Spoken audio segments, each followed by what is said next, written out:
Hello everyone, welcome back to NJ classes. Guys, आज की class में बायोमोलिक्यूल जो हमारी यूनिट चल रही है उसके अंदर हम करने वाले हैं टॉपिक नोमेनक्लेचर ऑफ एंजाइम्स। ठीक है, तो चलिए स्टार्ट करते हैं। आई होप गाइस कि इससे पहले जितनी भी वीडियोस आपको प्रोवाइड की गई हैं बायोमोलिक्यूल्स की, आपने अभी तक वो सारी वीडियोस देखनी होंगी। ठीक है, तो चलिए स्टार्ट करते हैं नोमेनक्लेचर ऑफ एंजाइम। इसका मतलब क्या है कि जो एंजाइम है, बायोकैटालिस्ट है ना, उसको नेम दिया जाता है, उसका नोमेनक्लेचर किया जाता है। तो उसके बेसिक रूल्स क्या हैं, किस बेस पे एंजाइम्स का नेम दिया जाएगा, उनके नोमेनक्लेचर कैसे किया जाता है। ठीक है, तो फर्स्टली आप राइट कीजिए कि एंजाइम्स को नेमिंग देने का क्या तरीका है कि जो रूट वर्ड है उसके अंदर एक स्फिक्स ऐड कर दिया जाता है। वो स्फिक्स क्या है गाइस? एज। तो it means we can add suffix ase to the root word. Root word में एज स्फिक्स ऐड करके भी एंजाइम का क्या किया जाता है, एंजाइम्स का नोमेनक्लेचर किया जाता है, उसको नेम दिया जाता है। जैसे कि एग्जांपल देखिए आप, तो जैसे हमारे पास गाइस है माल्टोज। क्या है यहाँ पे? Maltose.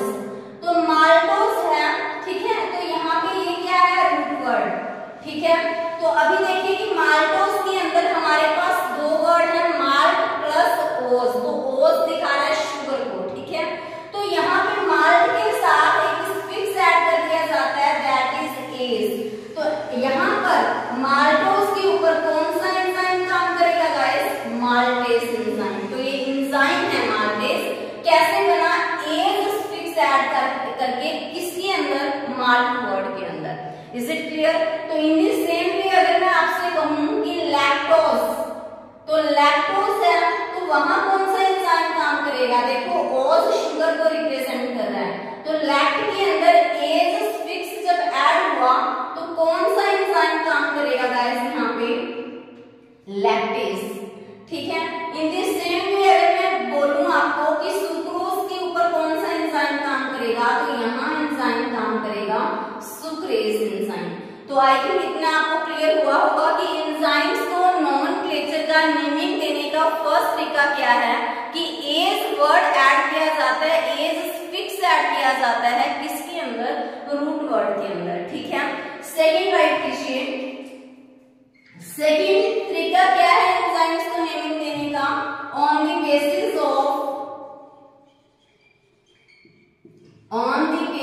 Of source. Source means कि किससे वो ऑब्टेन हुआ है। ठीक है, तो सोर्स के बेस पे भी एंजाइम्स को नेम दिया जाता है।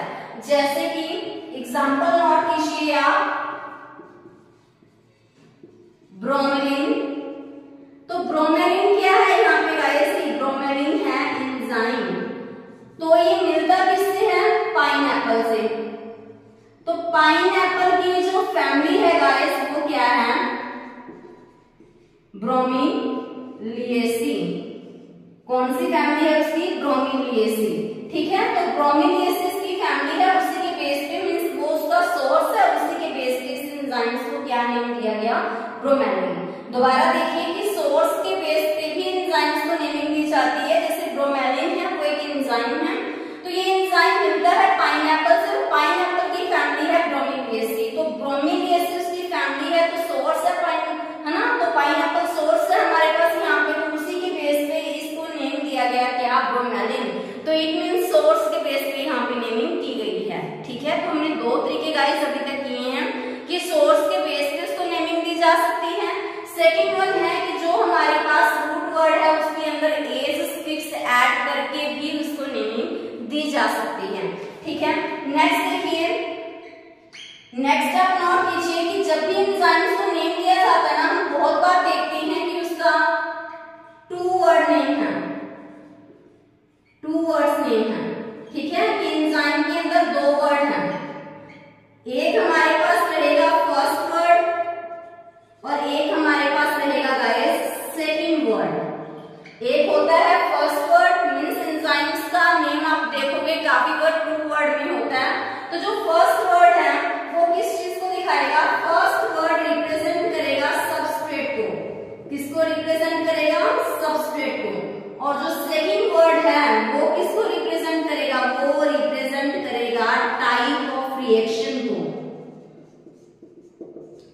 फर्स्ट वर्ड रिप्रेजेंट करेगा सबस्ट्रेट को, सेकंड वर्ड रिप्रेजेंट करेगा टाइप ऑफ रिएक्शन को, कि किस टाइप के रिएक्शन को वो एंजाइम कैटालाइज कर रहा है। ठीक है, तो जैसे कि एग्जांपल नोट कीजिए आप यहाँ पे, अगर मैं आपको यहाँ पे एग्जांपल दूंगा, हमारे पास एंजाइम है pyruvate D carboxylase, pyruvate D carboxylase. ठीक है, तो ये पायरुवेट डी कार्बोक्सिलेज ये क्या है, ये है एंजाइम। पायरुवेट डी कार्बोक्सिलेज ये क्या है, एंजाइम है। ठीक है, तो ये एंजाइम आपको देखने में कैसा लग रहा है, टू वर्ड में है, तो इट मींस जो पायरुवेट है, पायरुवेट यहाँ पे फर्स्ट वर्ड है जो ये रिप्रेजेंट करेगा किसको, सबस्ट्रेट को।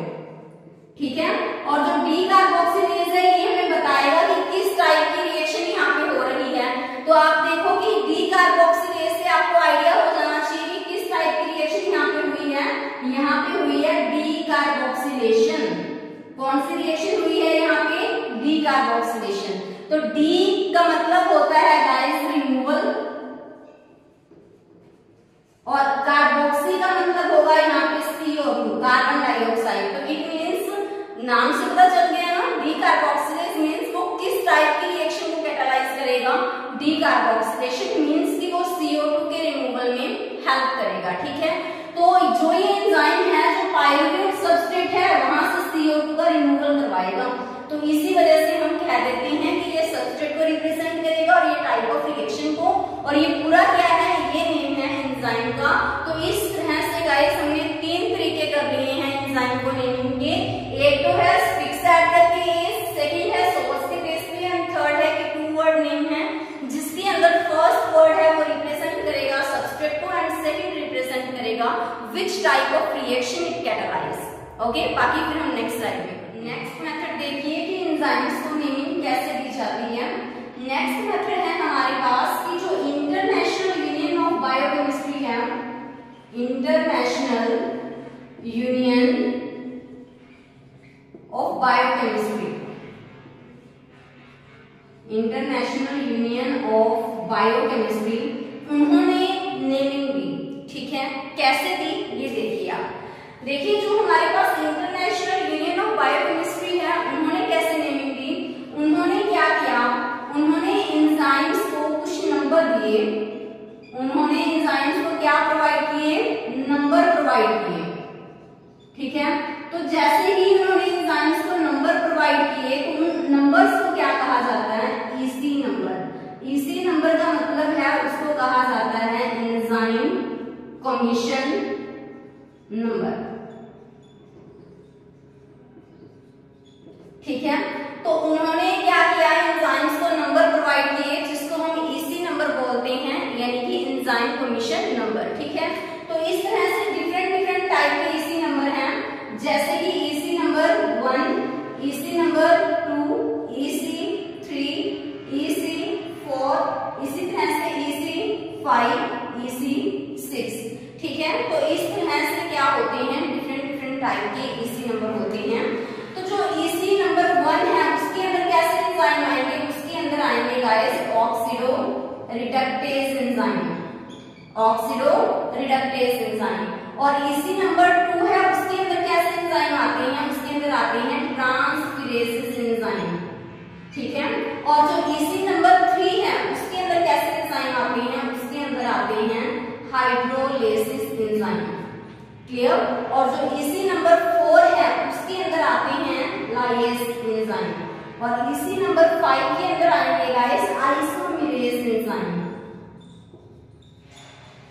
ठीक है, जो एक टाइप के आइसोमर को डिफरेंट टाइप के आइसोमर के अंदर कन्वर्ट करेंगे। एंड जो ईसी नंबर 6 है हमारे पास, देखो समझ रही हो ना, ईसी नंबर 1 में सारे के सारे ऑक्सीडो रिडक्टेज आएंगे, ईसी 2 के अंदर क्या आएंगे हमारे पास ट्रांसफिरेज, ईसी 3 के अंदर आएंगे हमारे पास क्या हाइड्रोलेज, ईसी 4 के अंदर लाइएज, ईसी 5 में आइसोमेरेज जो कि आइसोमराइजेशन में हेल्प करते हैं, और ईसी 6 के अंदर वो आएंगे जो जोड़ने में हेल्प करते हैं जैसे कि लाइगेज एंजाइम। ठीक है, और इनका काम क्या रहेगा हर एक का, ये हम नेक्स्ट स्लाइड के अंदर डिस्कस करने वाले हैं। हाँ जी गाइस, नेक्स्ट देखिए कि जो ईसी नंबर के अंदर जो डिफरेंट टाइप के एंजाइम्स आ रहे हैं, ठीक है, तो उनका काम क्या रहेगा। देखिए नाम से भी पता चल रहा है ऑक्सीडोरिडक्टेज, यानी कि ऐसे एंजाइम जो किसमें हेल्प करते हैं, ऑक्सीडेशन और रिडक्शन में। तो ऐसे एंजाइम जो हेल्प करेंगे किसमें, ऑक्सीडेशन रिडक्शन रिएक्शन के अंदर। ठीक है, जो ऑक्सीडेशन और रिडक्शन रिएक्शन के अंदर हेल्प करेंगे उसको हम क्या कह देते हैं, उसको हम कहते हैं ऑक्सीडोरिडक्टेज। ठीक है, तो एग्जांपल देखिए ऑक्सीडोरिडक्टेज एंजाइम का, दैट इज साइटोक्रोम ऑक्सीडेज। ठीक है, क्लियर है। नेक्स्ट देखिए ट्रांसफेरेज एंजाइम। ट्रांसफेरेज एंजाइम का क्या काम रहेगा, ट्रांसफेरेज, देखो नाम से पता चल रहा है। तो ऐसे एंजाइम जो किसमें हेल्प करेंगे, ये हेल्प करेंगे ट्रांसफर में। किस चीज के ट्रांसफर में हेल्प करेंगे, ये हेल्प करेंगे फंक्शनल ग्रुप के ट्रांसफर में। ठीक है, तो फंक्शनल ग्रुप अगर मान लीजिएगा, इसमें आपको एग्जांपल देती हूँ कि अगर फंक्शनल ग्रुप क्या है, अमाइन ग्रुप है। ठीक है, तो एट दैट टाइम हम उसको क्या कह देते हैं, ट्रांस अमाइनेज। तो इट मींस ये किसके ट्रांसफर में हेल्प करते हैं, ये हेल्प करते हैं फंक्शनल ग्रुप के ट्रांसफर में। अगर अमीनो ग्रुप है, ट्रांसफर अमीनो ग्रुप का हो रहा है, तो उसको हम बोलते हैं ट्रांस अमाइनेज एंजाइम। ठीक है, हाइड्रोलेज एंजाइम। तो हाइड्रो का मतलब क्या होता है, हाइड्रो का मतलब होता है वाटर। तो यहाँ पे क्या होगा, लेसेस मतलब ब्रेक होगा। तो यहाँ पे बॉन्ड ब्रेक तो होगा, नो डाउट बॉन्ड ब्रेक तो होगा, बट हाइड्रो है it means water. Bond break हुआ in the presence of water. ठीक है, बॉन्ड ब्रेक तो हुआ बट वाटर की प्रेजेंस में। लाइगेज एंजाइम क्या होती हैं, ये भी बॉन्ड को क्या करती हैं, ब्रेक करती हैं।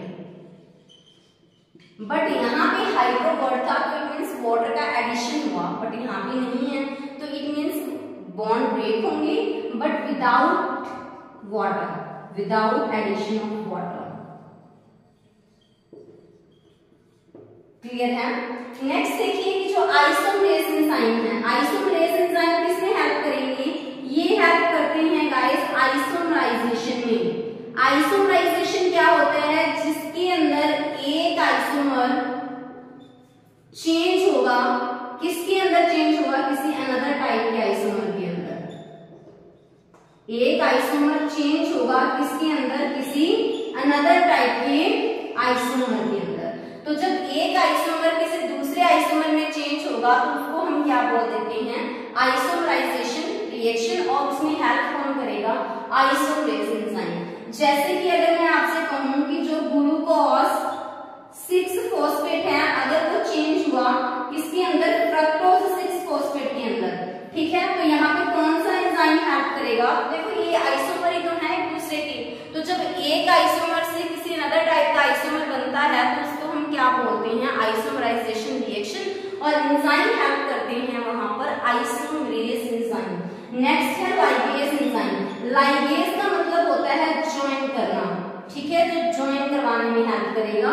तो जब दो हम कह सकते हैं कि ज्वाइन होते हैं, ठीक है, तो ऐसे में क्या होगा, न्यू बॉन्ड फॉर्म होंगे। तो इट मींस ये न्यू बॉन्ड फॉर्मेशन में हेल्प करता है।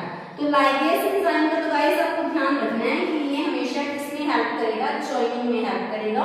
तभी ज्वाइनिंग एंजाइम भी इसको कहा जाता है, किसको, लाइगेज एंजाइम को। आई होप गाइस कि जो नॉमेनक्लेचर का टॉपिक है एंजाइम्स का वो आपको अच्छे से क्लियर हुआ होगा। अगर आपको वीडियोस आपके लिए हेल्पफुल रह रही हैं तो